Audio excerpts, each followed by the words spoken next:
ಅಣ್ಣ ಗಮನಿಸಿ ಆ ಕಡೆ ಯಾರಿದಾರೇನೋ ಹ್ಞೂ ಅಣ್ಣ ನೋಡ್ತಾ ಇದ್ದೀನಿ. ಕೆಳಗೆ ಬಗ್ ನೋಡು. ಯಾರೂ ಇಲ್ಲ ಅಣ್ಣ, ನೋಡು ಆ ಕಡೆ ಈ ಕಡೆನೂ ಯಾರೂ ಇಲ್ಲ ಅಣ್ಣ. ಬೇಗ ಕಿತ್ಕೊಳ್ಳೋಣ ಅವನು. ನೋಡಿ ಯಾವ ಚೆನ್ನಾಗಿದೆ ನೋಡಿ. ಹಾಂ ಆ ಕೈ ಚೆನ್ನಾಗಿದ್ದಂಗೆ ನೋಡಿ ಅಣ್ಣ. ಇದು ಇದು ಚೆನ್ನಾಗಿದೆ ಅಣ್ಣ. ಒಳ್ಳೇನ್ ಏನು ಮಾಡ್ತಿದ್ದೀರಾ? ಕಾಯಿ ಬೇಕು, ಕಾಯಿ ಬೇಕಾಗಿ ಕಿತ್ಕೊಳ್ತಾ ಇದ್ದೀವಿ. ಕಾಯಿ ಸಿಕ್ಕಿದೆಲ್ಲ ಕಿತ್ಕೋಬಾರ್ದು, ಹಣ್ಣಾಗಿರ್ಬೇಕಲ್ಲ. ಮರದಲ್ಲೇ ಹಣ್ಣಾಗುವಂಥ ಮಾವಿನಕಾಯನ್ನು ನಿಮಗೆ ತೋರಿಸ್ತೀನಿ, ಹತ್ತಿರ ಬನ್ನಿ. ಸೊ ಇದು ನಮ್ಮ ವೆರಿ ಫೇಮಸ್ ಮಲ್ಲಿಕಾ ಮಾವಿನಕಾಯಿ.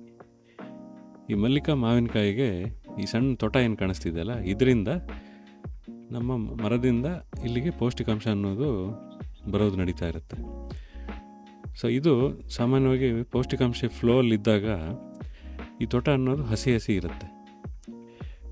ಅದೇ ಈ ಪೌಷ್ಟಿಕಾಂಶ ಯಾವಾಗ ಕಾಯಿಗೆ ಸಾಕಾಗಿದೆ ಅಥವಾ ಯಾವ ಮಟ್ಟಕ್ಕೆ ಬೇಕಾಗಿದೆಯೋ ಆ ಮಟ್ಟಕ್ಕೆ ಅದು ಬಂದಿದೆ ಅಂದಲ್ಲಿ ಆ ತೋಟ ಏನಿದೆ ಅದು ಲೈಟಾಗಿ ಒಣಗ್ಲಿಕ್ಕೆ ಶುರುವಾಗುತ್ತೆ. ಈಗ ಸದ್ಯಕ್ಕೆ ಅದು ಒಂದು ಲೈಟ್ ಬ್ರೌನ್ ಕಲರ್ ಬಂದು ಒಣಗಿದೆ.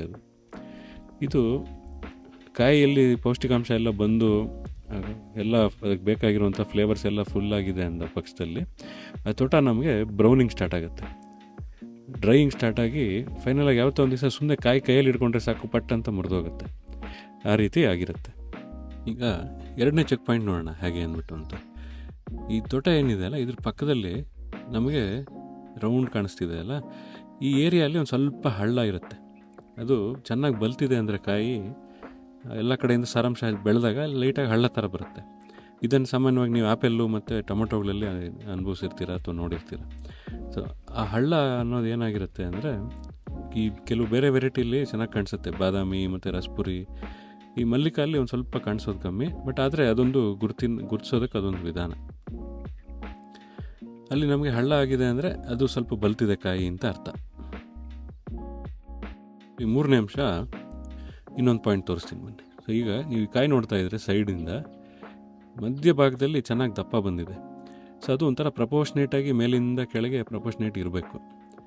ಕೆಲವು ಹಣ್ಣು ಯಾವ್ದು ಬಲ್ತಿಲ್ಲ ಅನ್ನೋದಕ್ಕೆ ಒಂದು ಉದಾಹರಣೆ ತೋರಿಸ್ತೀನಿ ನೋಡಿ. ಈ ಹಣ್ಣು ಇನ್ನೂ ಬಲ್ತಿಲ್ಲ, ಇದು ಮಧ್ಯದಲ್ಲಿ ದಪ್ಪ ಆಗಿದೆ, ಬಟ್ ಕೆಳಗಡೆ ಮತ್ತು ಮೇಲೆ ಭಾಗ ನೋಡಿದ್ದೀರ ಅಂದರೆ ನೀವು ಅದು ಸ್ವಲ್ಪ ಸಣ್ಣನೇ ಇದೆ. ಮುಂದ್ಗಡೆಯಿಂದ ನೋಡಿದಾಗ ಚೆನ್ನಾಗಿ ಕಾಣಿಸುತ್ತೆ, ಆದರೆ ಸೈಡಿಂದ ನೋಡಿದಾಗ ಮಧ್ಯದಲ್ಲಿ ಮಾತ್ರ ದಪ್ಪ ಇರುತ್ತೆ. ಅದು ಎಲ್ಲ ಕಡೆಯೂ ಅದೇ ಥರ ದಪ್ಪ ಬರಬೇಕು. ಸೊ ಇಲ್ಲಿ ಇನ್ನೊಂದು ಸ್ವಲ್ಪ ಚೆನ್ನಾಗಿ ಬಲ್ತಿರೋ ಹಣ್ಣನ್ನು ತೋರಿಸ್ತಾ ಇದ್ದೀನಿ ನೋಡಿ.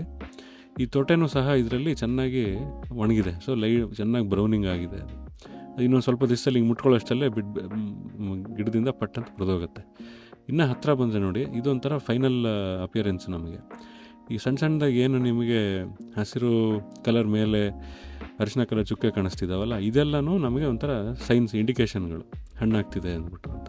ಸೊ ಈ ಥರ ಆಗ್ತಿದೆ ಅಂದರೆ ನಮಗೆ ಅಮ್ಮಮ್ಮ ಅಂದರೆ ಇನ್ನೊಂದು ವಾರ ಅಥವಾ 15 ದಿವಸದಲ್ಲಿ ನಮಗೆ ಈ ಕಾಯಿ ಕೀಳ್ಬೋದು ನಾವು. ಇಲ್ಲಿ ಬ್ರೌನಿಂಗ್ ಆಗ್ತಿದೆ ನೋಡಿ, ಚೆನ್ನಾಗಿ ಕಾಣಿಸ್ತಾ ಇದೆ ಇದರಲ್ಲಿ ಬ್ರೌನಿಂಗ್ ಎಲ್ಲನೂ.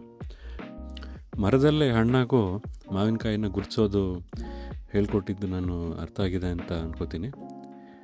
ಇಲ್ಲೇನು ನಾವು ಕಾಯಿಗಳು ನೋಡ್ತಿದ್ದೀವಲ್ಲ, ಈ ಎಲ್ಲ ಕಾಯಿಗಳನ್ನು ನಾವು ಒಂದೇ ಸಾರಿ ಕೀಳೋದಿಲ್ಲ. ಸೆಲೆಕ್ಟಿವ್ ಹಾರ್ವೆಸ್ಟ್ ಅನ್ನೋ ಒಂದು ಪ್ರಾಕ್ಟೀಸಿಂದ ಯಾವ್ಯಾವುದು ಹಣ್ಣು ಬಲ್ತಿದೆ ಅನ್ನೋದನ್ನು ನೋಡಿಕೊಂಡು ನಾವು ಒಂದೊಂದೇ ಕೀಳ್ತೀವಿ. ಸೊ ಈ ರೀತಿ ಮರದಲ್ಲಿ ಹಣ್ಣಾಗುವಂಥ ಮಾವಿನಕಾಯಿ ನಿಮಗೆ ಬೇಕಾದಲ್ಲಿ ನಮ್ಮ ಡಿಸ್ಕ್ರಿಪ್ಷನ್ನಲ್ಲಿ ಫೋನ್ ನಂಬರ್ ಆಗಲಿ ನಮ್ಮ ವೆಬ್ಸೈಟ್ ಆಗಲಿ ಇರುತ್ತೆ. ಆ ಇನ್ಫಾರ್ಮೇಷನ್ ತೊಗೊಂಡು ನೀವು ನಮಗೆ ಮಾವಿನಕಾಯಿ ಆರ್ಡರ್ ಕೊಡ್ಬೋದು. ಸೊ ನಿಮ್ಮ ಮನೆಗಳಿಗೆ ಡೆಲಿವರ್ ಮಾಡುವಂಥ ಒಂದು ಅವಕಾಶ ಇರುತ್ತೆ.